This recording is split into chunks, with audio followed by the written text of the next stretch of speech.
বয়স বৃদ্ধি করার যৌক্তিকতা আছে, এই বিষয়ে কোনো সন্দেহ নেই। আমেরিকায় তো কোনো বয়সই নেই চাকরি প্রবেশের।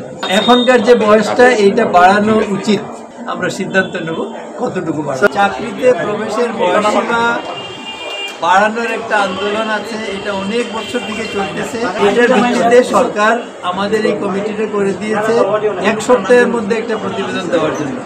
আমি এই কমিটির চেয়ারম্যান, আমার সঙ্গে আমার সহকর্মী আছেন, সংস্থাপন, আমরা এই 5 জনের আমাদের এই যে আন্দোলনে যারা আছে তারা আসছিল, তারা তাদের বক্তব্য নিশ্চয়ই তারা কথা বলে গেছে যাওয়ার সময়।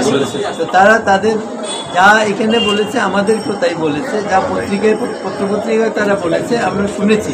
এখন আমরা সার্বিক পরিস্থিতির আলোকে সরকারের বর্তমান নীতিমালা, সরকারের ভবিষ্যৎ কর্মপন্থা সব কিছু চিন্তা করে আমরা এই ব্যাপারে একটা সিদ্ধান্ত নেব। তো এই মুহূর্তে আজকে আমার পক্ষে বলা সম্ভব না, তবে তাদের যে বক্তব্যটা যে বয়স বৃদ্ধি করার যৌক্তিকতা আছে, এই বিষয়ে কোনো সন্দেহ নেই।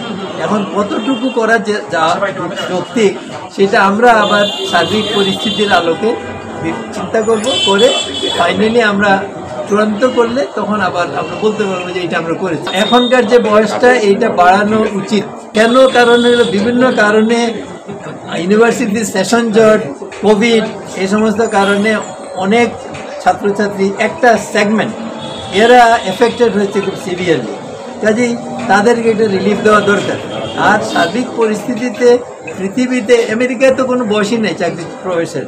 অন্যান্য জায়গায় পার্শ্ববর্তী দেশগুলোতে অন্যান্য দেশের বয়স এমনিতেই বেশি আছে। এটা অবশ্যই যৌক্তিক যে এটা বাড়ানো দরকার, কিন্তু কতটুকু বাড়ানো দরকার এটা আজকে আমি বলতে পারছি না। আমরা এখন সব কিছু পর্যালোচনা করে আমরা সিদ্ধান্ত নেব কতটুকু বাড়ানো। আমরা এখন কমিটি আমাদের সিদ্ধান্ত দেব, আমরা সেটা আমরা এটা নিয়ে আলাপ আলোচনা করবো, আমরা আরো ভালো করে দেখবো, দেখে তারপরে আমাদের সিদ্ধান্ত